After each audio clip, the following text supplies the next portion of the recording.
उनके बेटे पास्टर राहुल का, जो मेरे प्रभु में छोटे भाई हैं, और तमाम उन परमेश्वर के सेवकों का जिन्होंने आज रात यहाँ पर हमारा सम्मान किया, और साथ ही साथ मंच पर बैठे हुए बिशप साहब का मैं उनका भी तहे दिल से धन्यवाद देना चाहता हूँ, उनके दीन और नम्र के लिए, उनके बेटे के लिए। और मेरी प्रभु से यही प्रार्थना है कि परमेश्वर बहुतायत से उन्हें आशीष दे, उम्र की दराजगी दे, और अपने नाम के निमित्त परमेश्वर उनको इस्तेमाल करने पाए।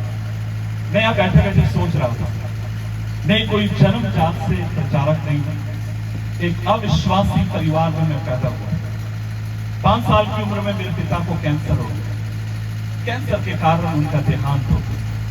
मुझे अभी भी याद है, जब मैं 7 या 8 साल का करीब होगा, बाहर मैं गया काम करने के लिए। मेरी माँ कहीं काम करती थी, हम लोग मिलकर कहीं काम करते थे। मुझे अभी भी याद है, हम लोग मिलकर कहीं काम करते थे, 10 या 15 रुपए हमें मिलता है, और वो उतना हमारे लिए जीने के लिए काफी नहीं था।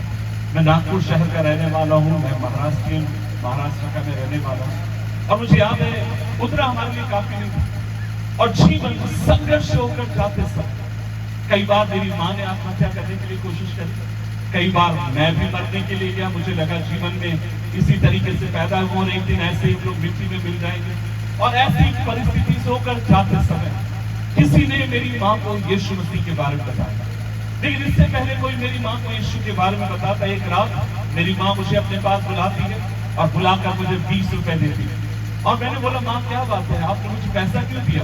और तो मेरे से कहती है, किशोर ये 20 रुपए ले, क्या तू कहीं से जहर लेकर आ सकता? मैंने अपनी माँ से बोला, मैंने कहा माँ मरना क्यों चाहती हो? मेरी माँ कहती, किशोर जीवन में जीने से कोई फायदा नहीं, कोई उम्मीद नहीं, कोई उमंग नहीं। जीवन ऐसा लगता है जैसे मानो सब कुछ खत्म होने वाला है, और वो मुझ पर जोर डालती है कहीं से जाकर मैं 20 रुपए का जहर लेकर। उस रात मैंने अपनी माँ को समझाया, मेरी बहन ने मेरी माँ को समझाया। हमने कहा मरने से तो कोई उपचार निकलेगा नहीं माँ, कोई ना कोई जरूर रास्ता निकल आएगा। और हम उस समय तक प्रभु यीशु मसीह को जानते नहीं थे। और मुझे अभी भी याद है, जब हम लोग इस तरीके से सोच ही रह गए, उसके कुछ दिन के बाद हमारे एक पड़ोसी थे, उन्होंने मेरी माँ से कहा, उन्होंने कहा, आंटी क्यों ना आज शाम के समय आप हमारे घर पर आइए। मेरी माँ ने बोला, आपके घर पर क्या होगा? उन्होंने कहा, शाम के समय हमारे घर पर प्रार्थना है, प्रभु के जन वहां पर आएंगे, परमेश्वर के वचन से वहां पर प्रचार किया जाएगा। मेरी माँ ने कहा, ठीक है आप लोग कह रहे हैं। मेरी माँ ने बोला कि नहीं मैं नहीं आ सकती हूँ, लेकिन जबरदस्ती उन्होंने बोला, नहीं आंटी आपको आना ही पड़ेगा। और क्योंकि पड़ोसी जबरदस्ती कर रहे थे, इसलिए उस शाम के समय मेरी माँ वहां पर मीटिंग में जाती।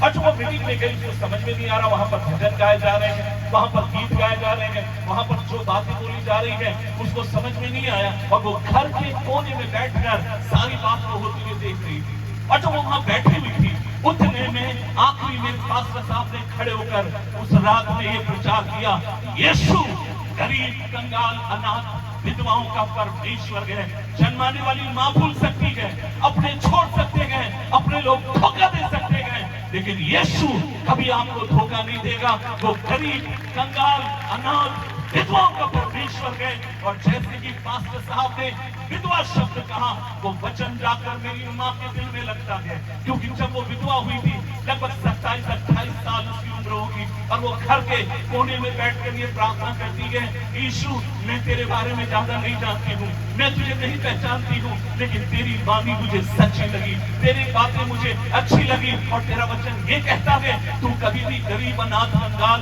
विधवाओं को नहीं छोड़ेगा। यीशु आज रात मैं भी निर्णय लेती हूँ, मरते दम तक मैं भी तुझे कभी नहीं छोड़ूंगी। अगर तू मेरे हाथ को नहीं छोड़ेगा, मैं भी तेरे हाथ को पकड़े रहूंगी। और अजीजों मैं कहना चाहता हूँ, उस रात वो अकेली गई थी, लेकिन जब लौट कर आई, परमेश्वर के वचन ने उसकी जिंदगी को बदल कर रख दिया। आज की रात इस वचन को सुनने वाले एक एक मेरी माओ से मैं कहना चाहता हूँ, मेरे भाइयों से मैं कहना चाहता हूँ, प्रभु के वचन में ताकत है जिंदगी को बदलने के लिए, परिवार को बदलने के लिए, भविष्य को बदलने के लिए, जिंदगी को बदलने के लिए। और आपने जो कभी नहीं सोचा, उन जगहों पर परमेश्वर आपको उठाकर आपके बच्चों को इस्तेमाल कर सकता है, क्योंकि उसका वचन जीवित है, उसका वचन देवधारी है, उसके वचन में शक्ति है, सामर्थ्य है। और आज रात उसी वचन को मैं आपके साथ बांटना चाहता हूँ। मैं जानता हूँ समय का अभाव है, इसलिए लंबा समय में जाना नहीं चाहूंगा। अगले 20 मिनट के भीतर मैं अपने संदेश को विराम देना चाहूंगा, और कुछ गवाहियां जिन्हें परमेश्वर ने हमारी जिंदगी में करी, आज रात आपके साथ में बांटना चाहता हूँ। आज रात के मनन के लिए जो भाग मैंने लिया, जो मेरे दिल के बहुत निकट है। मरकुस रखी सुसमाचार अध्याय 8, गॉस्पेल ऑफ मार्क चैप्टर 8 उसकी 22 आयत से लेकर 26वीं आयत तक लिखा है। वे बैतसैदा में आए और लोग एक अंधे को उसके पास लेकर उससे विनती की कि वो उस अंधे को छुए। वो उस अंधे का हाथ पकड़कर उसको गांव के बाहर ले गए और उसकी आंखों में थूक कर उसने हाथ रखे। उसने पूछा, तू क्या देखता? और उसने आंख उठाकर कहा, मैं मनुष्यों को देखता हूं, वो मुझे चलते हुए पेड़ों जैसे दिखाई देते हैं। तब उसने दोबारा उनकी आंखों पर हाथ रखे और अंधे ने ध्यान से देखा और वह चंगा हो गया और साफ साफ देखने लगा। उसने यह कहकर उसको भेज दिया, इस गांव के भीतर पैर भी न रखना। आइए हम मिलकर प्रार्थना करें। प्रभु जी, हम धन्यवाद देते हैं, आज हम मिलकर आपकी हुजूरी में आते हैं और हम मिलकर प्रार्थना करते हैं। प्रभु जी, आपका पवित्र वचन हमसे बात करें। प्रभु, जब यहाँ से हम लोग जाएं, इस बात को लेकर जाएं, यीशु भला गया, यीशु अच्छा गए और उसकी करुणा सदा की है। आज रात खुदावन हम प्रार्थना करते हैं, आप हमें मारिए, आप हमें तोड़िए, जिस जगह पर हमें सुधरने की जरूरत है आप हमें सुधारिए, ताकि परमेश्वर आपकी महिमा के निमित्त हम योग्य सेवक और योग्य आपके लोग बन जाएं। प्रार्थना सुनने के लिए धन्यवाद, यीशु मसीह के नाम से मांगते हैं, आमीन आमीन आमीन। मैं विश्वास करता हूँ आपने इस वचन को पढ़ा और कई बार इस वचन से यहाँ बैठे हुए मेरे जो प्रिय सहपाठी पासवान साहब हैं, आपने जरूर इस वचन से कई बार आपने प्रचार किया होगा।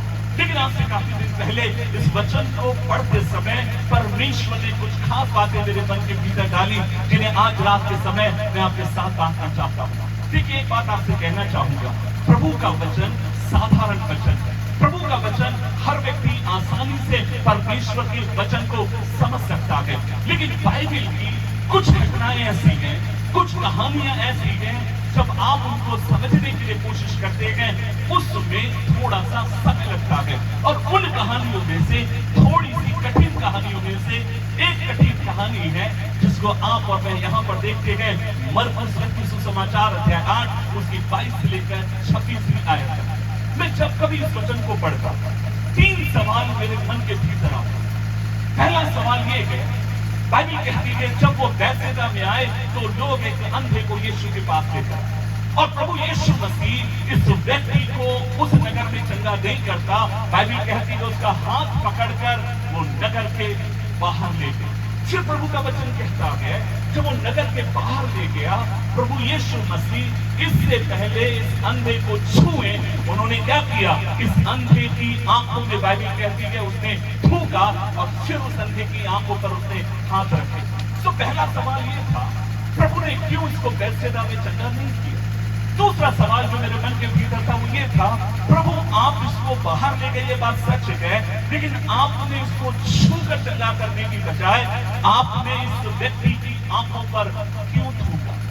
तीसरा सवाल, बाइबल के भीतर पहली बार एक चमत्कार को करने के लिए आपके मेरे उद्धारकर्ता को 2 बार प्रार्थना करनी पड़ती है। और हम देखते हैं उसने अंधे की आंखों को छुआ और कहा तू क्या देखता है, और तब वो कहता है मुझे क्या दिखाई देते हैं, मैं मनुष्यों को देखता हूँ, वो मुझे चलते हुए पेड़ों जैसे दिखाई देते हैं। और 25वीं आयत में लिखा है तब दोबारा उसने उनकी आंखों पर हाथ रखे और अंधे ने क्या देखा, साफ साफ उसने देखने लगा। इसका मतलब ये है बाइबल के भीतर पहली बार एक चमत्कार करने के लिए आपके मेरे उद्धारकर्ता को 2 बार क्यों उसके ऊपर हाथ रखने पड़े?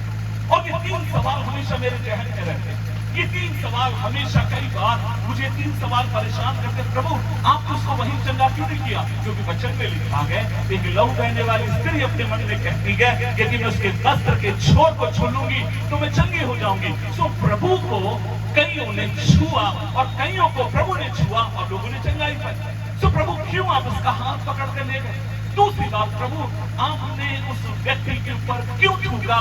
क्योंकि थूकना किसी भी सभ्यता में ठीक माना नहीं जाता है। फिर प्रभु क्यों आपने 2 बार उसके लिए प्रार्थना करी? आप तो सर्वशक्तिमान परमेश्वर, आप तो चंगा करने वाले खुदा हैं, आपके लिए तो कोई भी काम कठिन नहीं है, फिर आप क्यों 2 बार उस व्यक्ति के ऊपर हाथ रखते हैं? और मैं आपसे कहना चाहता हूँ, जब मेरी यात्रा मसीह के साथ चलती रही, जो बातें मेरे जहन में आई आज रात मैं आपके साथ बांटना चाहता हूँ। मैं विश्वास करता हूँ जब हम मिलकर देखेंगे परमेश्वर अपने वचन से हम सबको आशीष देंगे। ध्यान दीजिए, उसके 22 पद में लिखा गया, वे बैतसैदा में आए और लोग एक अंधे को उसके पास लेकर आए। ध्यान से सुनिए, ये कहानी कहाँ की कहानी है? वचन में लिखा गया ये बैतसैदा नामक एक गांव की कहानी है। जो लोग बाइबल समझना चाहते हैं, मैं आपसे कहना चाहता हूँ, जब कभी किसी नगर का नाम बैत से शुरू होता है, उसका मतलब होता है नगर। उदाहरण के लिए बैतलहम अर्थात रोटियों का नगर, बैतसैदा, बैतनिय्याह, आपने सुना होगा बैतनिय्याह की मरियम के बारे में, जहां पर यीशु मसीह लाजर को जाकर चंगा करते हैं, जिंदा करते हैं। बैतनिय्याह का मतलब होता है द हाउस ऑफ फिग, अर्थात अंजीर का घर। और यहाँ पर हम देखते हैं ये नगर का नाम है बैतसैदा, और बैतसैदा के नाम का मतलब होता है द हाउस ऑफ हंट, अर्थात वो जगह जहां पर शिकार किया जाता है। तो क्या शिकार यहाँ पर किया जाता है? आज कुछ साल पहले प्रभु ने मुझे मौका दिया इजराइल जाने के लिए, और इस जगह पर मैं गया, और आज भी वो नगर वहां पर है। और हाउस ऑफ हंट इसलिए इसको कहा जाता है क्योंकि इस जगह के ऊपर लोग मछली पकड़ा करते थे। तो ये जो गांव है, ये जो नगर है, ये अनजाना नगर नहीं है, ये अपने आप में महत्वपूर्ण एक नगर है, अपने आप में एक फेमस एक नगर है। लेकिन सवाल ये है, यीशु मसीह इस नगर के भीतर उस व्यक्ति को चंगा क्यों नहीं करते? और इस सवाल का जवाब आपको मुझे, मैंने कहा मैं जल्दी से आगे की तरफ बढ़ना चाहूंगा। इस सवाल का जवाब आपको मुझे मिलता है मत्ती रचित सुसमाचार अध्याय 11 के भीतर, जहां पर हम देखते हैं अध्याय 11 उसकी 20 आयत में लिखा है, तब वह उन नगरों को, मैथ्यू चैप्टर 11:20, तब वह उन नगरों को उल्हाना देने लगा जिसमें उसने बहुत सारे सामर्थ के काम किए थे, क्योंकि उन्होंने मन नहीं फिराया था। हाय खुराजीन, हाय बैतसैदा, जो सामर्थ के काम तुमने किए गए, यदि सूर और सैदा में किए जाते तो लोग दांत जोड़कर रात पर बैठकर मन फिरा लेते, परंतु मैं तुमसे कहता हूँ न्याय के दिन तुम्हारी दशा सूर और सैदा की दशा से अधिक सहनीय होगी। ध्यान दीजिए, प्रभु यीशु मसीह कुछ नगरों के ऊपर हाय कह रहे हैं। इंग्लिश में लिखा गया बोय अनटू यू। ओरिजिनल भाषा में अगर आप हमें समझने के लिए कोशिश करेंगे, वास्तव में प्रभु क्या कर रहे हैं? कुछ नगरों के ऊपर प्रभु कहते हैं तुम्हारे नगरों के ऊपर मैं श्राप देता हूं, श्रापित है तुम्हारे नगर। और उसका कारण ये है तुमने क्या किया है, तुम जो चमत्कार के काम तुमने किए गए, अगर सूर और सैदा में किए जाते, सदोम और गमोरा में किए जाते, लोग रात भर बैठकर तब का मन फिराते। लेकिन आज तुम्हारे ऊपर, तुम चमत्कार देखना तो चाहते हो, लेकिन मन फिराकर मेरे तरफ तुम लौट कर नहीं आते हो। और इसलिए मैं कहता हूँ हाय तुम्हारे ऊपर, अब से लेकर मैं कोई भी चमत्कार इन जगहों के ऊपर मैं नहीं करूंगा। ध्यान से सुने भाई और बहनों, यीशु मसीह पहले भी इन जगहों पर जा चुका है, क्योंकि यीशु मसीह के 3 चेले भी लोग बैतसैदा से थे। हम देखते हैं हजरत बैतसैदा से था, आंद्रियास बैतसैदा से था, फिलिप्पुस बैतसैदा से था। यीशु के 12 शागिर्दों में से 3 शागिर्द बैतसैदा से। इसका मतलब ये है कि प्रभु बार बार बैतसैदा गए, प्रभु ने बार बार बैतसैदा में चमत्कार किया है, प्रभु ने बैतसैदा में बार बार अद्भुत काम किया है। लेकिन एक बड़ी विडंबना बैतसैदा की ये थी, वो लोग चमत्कार देखना चाहते तो थे, लेकिन मन फिराकर परमेश्वर के पास लौटने के लिए तैयार नहीं थे। आज की रात इस वचन को सुनने वाले एक एक व्यक्ति से, खासकर मसीहों से एक चेतावनी के रूप में मैं कहना चाहता हूँ, अच्छी बात है आप चमत्कार देखना चाहते हैं, अच्छी बात है। परमेश्वर ने कई ऐसे सेवकों को उठाकर खड़ा किया गया जिनको परमेश्वर अद्भुत तरीके से इस्तेमाल कर रहा है। लेकिन आज के रात में कहना चाहता हूँ, इस दुनिया में सबसे बड़ा चमत्कार है एक पापी मन फिरा के परमेश्वर के पास आता गया, एक व्यक्ति घुटने टेक कर कहता गया मैं पापी हूँ, मुझ पर परमेश्वर दया करिए, मेरे आंसुओं को देखिए, मुझे उठाकर एक बार आप खड़ा कर दीजिए। लेकिन कई बार दुख की बात तो ये है, चमत्कार देखना चाहते हैं लेकिन मन फिराने के लिए तैयार नहीं है। हम आशीष पाना चाहते हैं, हम चाहते हैं लोग हमारे ऊपर बरकत की प्रार्थना करें, और मैं इस बरकत की प्रार्थना के खिलाफ नहीं हूँ। हम चाहते हैं कोई भी परमेश्वर का बड़ा जन मेरे ऊपर हाथ रख दे और मैं आशीषित हो जाऊं, मैं इसके भी खिलाफ नहीं हूँ। लेकिन मैं आज आपसे कहना चाहता हूँ, सबसे बड़ा चमत्कार एक पापी जब मन फिरा के परमेश्वर के पास आता है, एक पापी जब ये कहता है खुदावन मुझ पर दया कर, मुझे माफ कर, मुझे धोकर तू साफ कर। और तब वो आपको मुझे देखकर कहता गया, मैं इसलिए तो आया हूं ताकि खोए मुंह को ढूंढूं और मैं उनका उद्धार करने पाऊं। आज रात में आपसे कहना चाहूंगा, यदि आपकी जिंदगी परमेश्वर के वचन के अनुसार नहीं और आप बरकत पाने की बात करते हैं, यदि आप खुदा के वचन को नजरअंदाज करते हैं और आप कहते हैं परमेश्वर आपकी आशीष मेरी जिंदगी के ऊपर आने दे, यदि आप पाप में, व्यभिचार में, शराब में, नशे में अगर आप जिंदगी जीते हैं और आप खुदा से दुआ कर रहे हैं, खुदावन आप मेरी पीढ़ी को आशीष दीजिए, तब मैं आपसे कहना चाहता हूं वो आशीष देगा, लेकिन आपके बगल में जो खड़ा है मत छुड़ाकर उसको देगा, आपकी तरफ देखकर कहेगा अब से लेकर तेरे घर में, तेरी जिंदगी में कोई और चमत्कार नहीं। हमने बहुत हल्के में ले लिया प्रभु यीशु मसीह को, हमने बहुत हल्के में ले लिया उसके वचन को, हमने बहुत हल्के में ले लिया उसके उद्धार के सामर्थ को, हमने बहुत हल्के में ले लिया। कई बार हमें लगता है मैं पाप करता रहूंगा, मेरा खुदा मुझे माफ करता रहेगा। कई बार हमें लगता है कितने भी मैं पाप कर लूं, मेरा परमेश्वर विश्वासियों के मुझे माफ करेगा। मेरे भाई, हाँ वो तुझे माफ करेगा जरूर, लेकिन याद रख परमेश्वर के वचन में ये भी वचन है, एक समय ऐसा समय भी आएगा वो तुझे छोड़कर कहेगा अब से लेकर तेरे परिवार में, तेरे घर में, तेरी जिंदगी में अब से लेकर मैं कोई चमत्कार नहीं करूंगा। 27 साल हो चुके हैं मुझे प्रभु की सेवा में।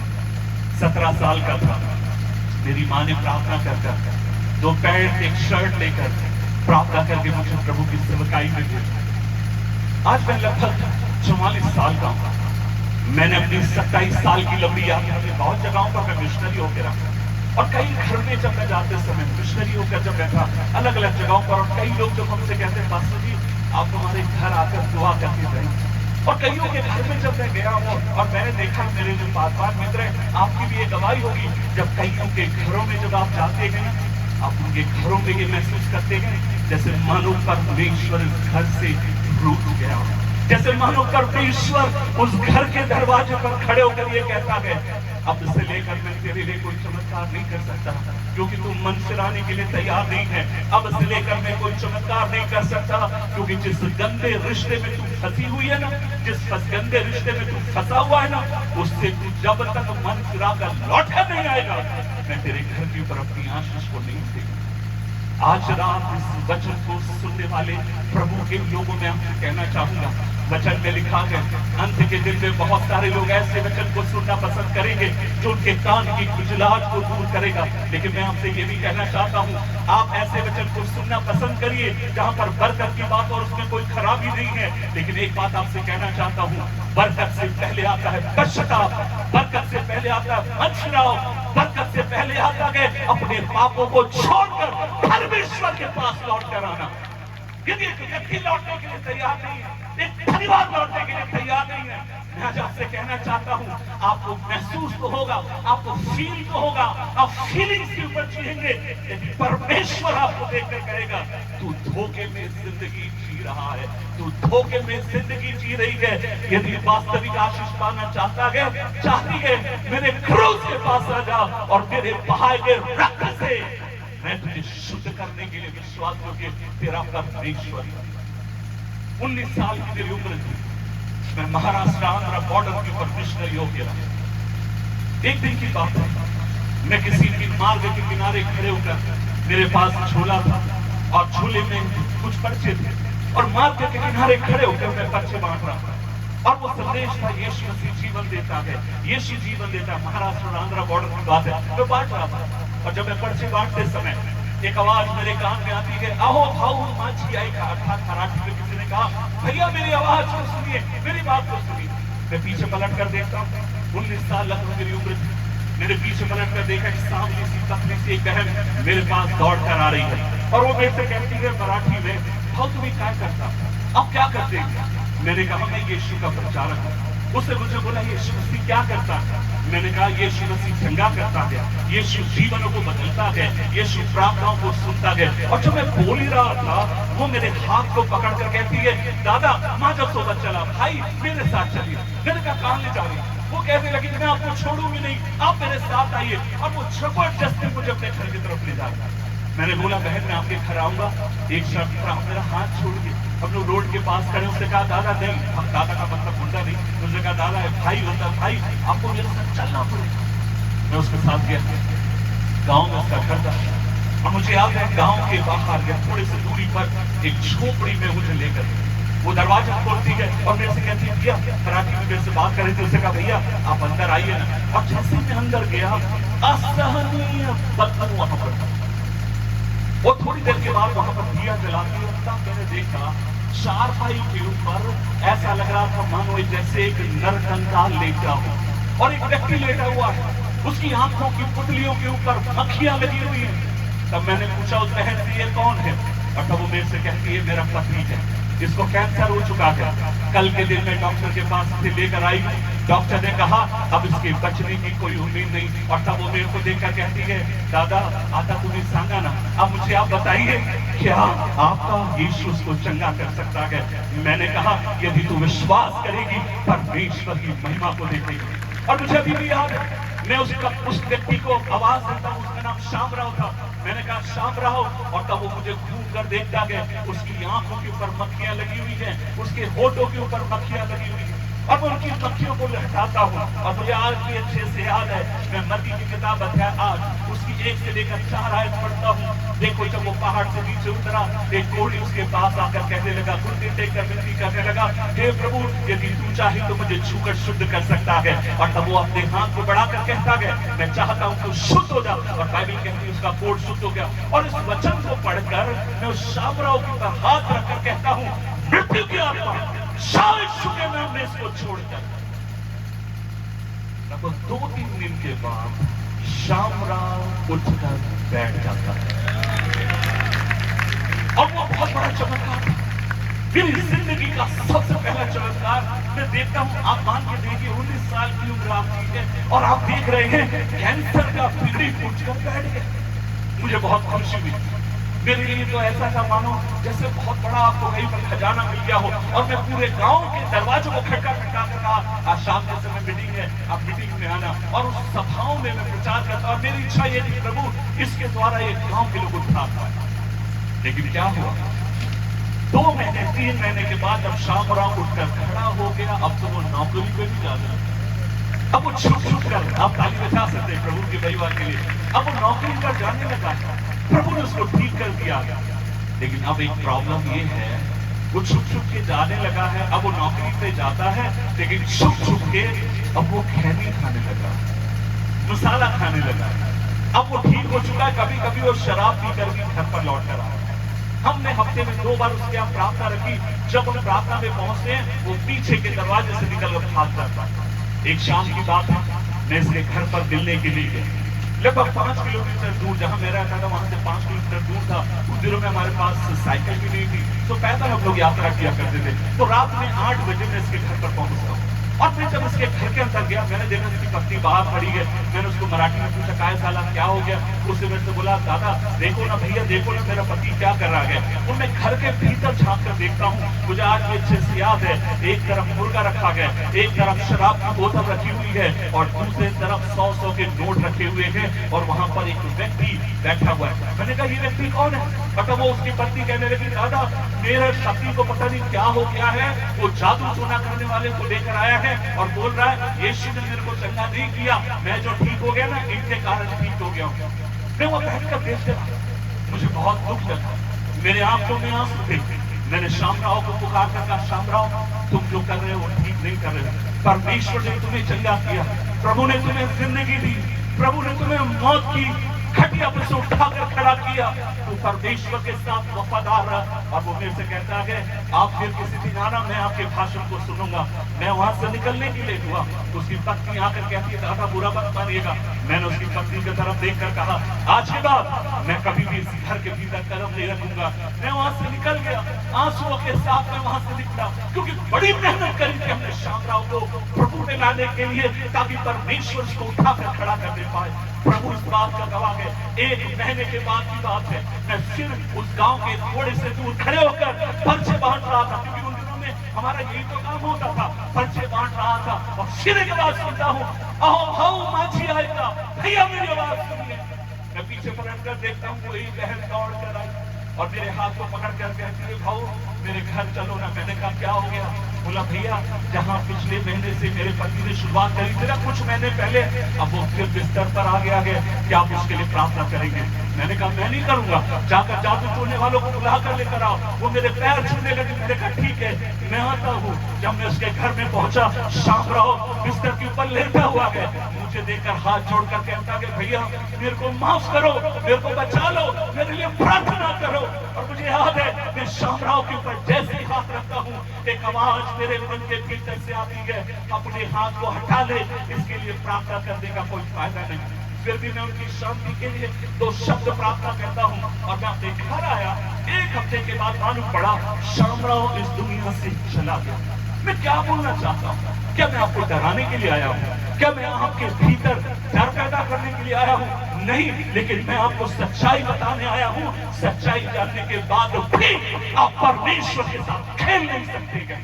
उसके वचन को जानने के बाद भी आप पाप के साथ खेल नहीं सकते। उसके वचन को पहचानने के बाद भी आप खुदा के वचन को जानते हुए भी, एक सेवक होने के बाद भी, परमेश्वर के भवन में रहने के बाद भी आप पाप के साथ, विचार के साथ, शराब के साथ, जुए के साथ आप समझौता नहीं कर सकते। क्योंकि अगर आप करते हैं तो फिर वो आपको देखकर कहता है अब से लेकर मैं तेरे लिए किसी भी चमत्कार को नहीं करूंगा। आज की रात अगर आप यहाँ बैठे हैं, आज आपके लिए प्रभु की ओर से एक संदेश है। आप ये सुनना चाहते हैं खुदा आपको बरकत दे। मुझे पता है आप ये सुनने आए हैं कि परमेश्वर आपको देश और विदेश लेकर जाए। मुझे पता है आप यहाँ पर ये सुनने के लिए आए हैं पास्टर जी मेरे बच्चों का भविष्य क्या होगा। लेकिन आज के रात मैं ये सुनाने के लिए आया हूँ, अगर तुम मन नहीं फिराता, लौट कर नहीं आता, तो तुझे देख कर कहता है तेरा मेरा कोई रिश्ता, तेरा मेरा कोई नाता नहीं।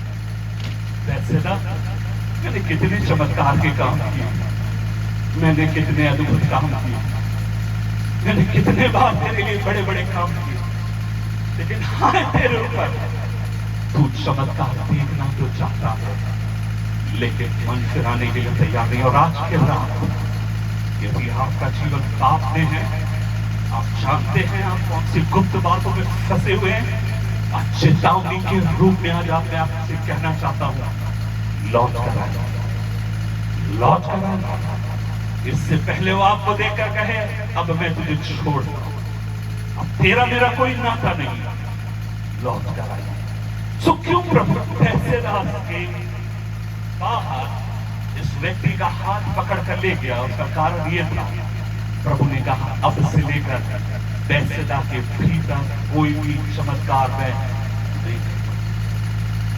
दूसरा सवाल का जवाब, क्यों प्रभु ने थूका?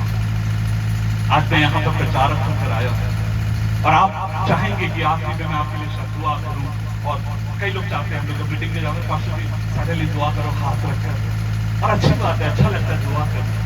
आप सोचिए अगर आपने ये सुना है कोई पास्टर साहब आए हैं हाथ रखने से पहले थूकते हैं, कितने लोग दुआ कराने जाएंगे? बहुत कम लोग जाएंगे। लेकिन यहाँ पर प्रभु ने क्यों थूका? प्रभु क्यों इस व्यक्ति की आंखों के ऊपर थूकता गया? ध्यान दीजिए, यदि आप इसको समझना चाहते हैं, आज से 2000 साल पहले के जिस परिवेश में ये घटना घटी है, आपको उस घटना को समझना पड़ेगा, उस परिवेश को समझना पड़ेगा, तो वो कॉन्टेक्स्ट को आपको समझना पड़ेगा। एक बात मैं आपसे कहना चाहता हूं, पुराने नियम में हम शास्त्रियों को देखते हैं लेकिन फरीसियों को नहीं देखते, सदूकियों को आप नहीं देखते। तो बाइबल पढ़ते आपको पता है फरीसी सदूकियों को आप नहीं देखते। ढेर सारे ऐसे मत हैं जिनको आप नहीं देखते, और ये मत कब निकले हैं? ज्यादा से ज्यादा मत ये 400 साल का जो अंधकार का समय हम लोग कहते हैं, मत्ती की किताब और मलाकी की किताब के बीच का जो समय है, उस समय सबसे ज्यादा दुरुपदेश इजराइल में निकल कर आया। कहते हैं पर उस समय अंधकार का युग था, परमेश्वर शांत था, नहीं परमेश्वर काम कर रहा था, लेकिन उस सालों में कोई भी वचन लिखा नहीं गया। और याद रखिए उन्हीं समय में ज्यादा से ज्यादा इजराइल के भीतर दुरुपदेश निकल कर आया, और उन दुरुपदेशों में एक दुरुपदेश ये था, आप ध्यान दीजिएगा, कभी आपने ध्यान दिया नए नियम में जितने लोग मां के गर्भ से लंगड़े हैं, अंधे हैं, क्या आपने कभी देखा है? वे सब के सब भिखारी हैं। ज्यादा से ज्यादा जब कभी किसी व्यक्ति को आप मां के गर्भ से किसी व्याधि के साथ देख रहे हैं, सबकी सब भीख मांगने वाले। कारण क्या? क्योंकि उन दिनों में, इन 400 सालों में जो बहुत सारी गलत शिक्षाएं निकल कर आई, जिनका हमेशा यीशु मसीह ने खंडन किया, उन गलत शिक्षाओं में से एक शिक्षा ये थी, अगर एक व्यक्ति मां के गर्भ से किसी भी व्याधि या कमजोरी के साथ पैदा हुआ है, उन लोगों का मानना यह था ये व्यक्ति वो है जिसको ईश्वर ने मां के गर्भ में छोड़ दिया। और जब वो बच्चा पैदा होता है, जब वो व्याधि के साथ होता है, माता पिता मानते हैं इसको ईश्वर ने छोड़ दिया गया। और जब वो बच्चा थोड़ा बड़ा होता है, माता पिता उठाकर उस बच्चे को मंदिर के बाहर नहीं तो रोड के किनारे बैठा देते थे, ताकि वो आने जाने वाले लोगों से भीख मांगे। और उन दिनों में एक और दुर्प्रथा ये थी, क्योंकि ईश्वर ने इस व्यक्ति को अपंग बनाया है, ईश्वर ने इस व्यक्ति को ऐसा किया है, सब लोग नहीं, इसलिए उन दिनों में जब कभी एक रबी, जब कभी एक याजक, जब कभी धर्म का जानने वाला कोई व्यक्ति ऐसे लोगों को देखता था, वो उनके ऊपर थूका करता था और वहां से निकलता था। और वो इस बात का प्रतीक था, ईश्वर ने मां की गर्भ में तुझे छोड़ दिया, तेरे माँ बाप ने तुझे रोड पर छोड़ दिया, क्योंकि तू व्याधि के साथ पैदा हुआ है। और हम भी रिलीजियस लीडर क्या करते गए, इस थूकने के द्वारा हम कहते गए, हम भी तुझे हमेशा के लिए क्या करते गए, छोड़ देते।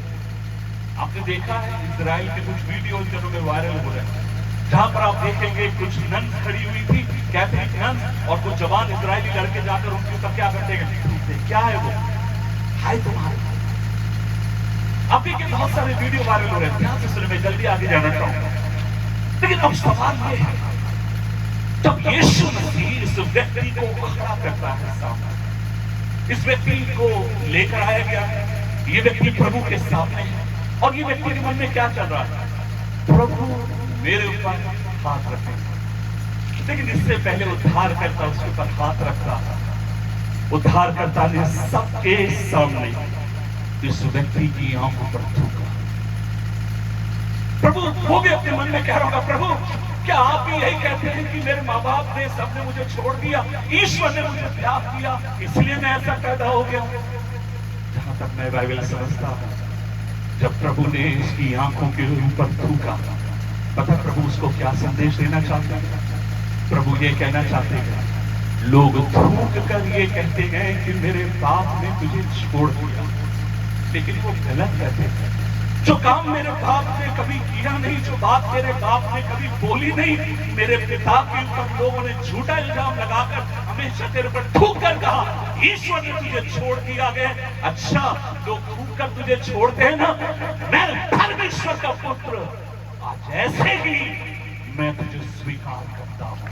अब तक लोग थूक कर कहते हैं हमने इसको छोड़ते, ईश्वर ने छोड़ दिया, लेकिन मैं परमेश्वर का पुत्र जब तेरी आंखों पर थूकता हूं, मैं ये कहता हूं, मैं तुझे तू जैसा है, मैं वैसे तुझे स्वीकार करने की ताकत रखता हूं। जो चीज मुझे यीशु का दीवाना बनाती है, जो चीज मुझे यीशु के पीछे चलने के लिए विवश करती है, वो ये है, दुनिया के लोग मुझसे तब प्यार करते हैं जब मेरे पास धन होगा, गाड़ी होगी, दौलत होगा, नाम होगा, पहचान होगा, लेकिन मेरा परमेश्वर, मैं जैसे हूं वैसे मेरा परमेश्वर मुझसे प्यार करता है।